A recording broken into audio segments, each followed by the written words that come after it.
if you're practicing the memory techniques I'm teaching you, you should be keeping notes on every time you're practicing. Because when you take notes and you go back and read them, you're going to notice some problems that you're having that you don't notice when you're actually practicing using the techniques. And so I'm going to show you something I've never shown anyone, and that is my personal training logs. So this one is for poetry. Now, as you can tell, I have the time, lines, the points I get for each poem I got correct, words of punctuation, notes, and the poem itself. And so I've done a lot of trials of poetry, so I took a lot of notes. But it's so good to take notes because when I go through, I'm like, okay, last time, I messed up a couple times. Why did I mess up? So I'll go back and read through. I'm like, oh wait, that's why I messed up. Last time I did a poem that was Old English. This time I'm doing, a different type of poem. And so those different notes, they allow me to better judge my performance because Old English is so much harder than just, the English we speak currently, or if you do speak English, right? And so that's a lot easier.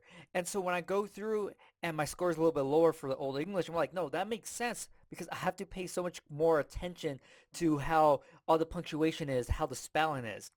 And I just get a lot of good tips, and I found a lot of my problems when I read through my notes. And that's the key to making improvement. Finding your problems, then finding a solution and working on those problems until you improve on them. Now, when I take notes, I don't worry about grammar or punctuation. I just type really quickly because I just want to get all my ideas down to move on to the next thing. And so, there's no point of reading you all of these different notes because no, they probably won't even make sense to you in the first place, but they make sense to me. So like for this poem was not too bad, but I made dumb mistakes like not trying to. So yeah, I spelled two wrong. Not trying to memorize some words and adding a word that wasn't there. I noticed the way a poem is set up will decide if it will be hard to memorize.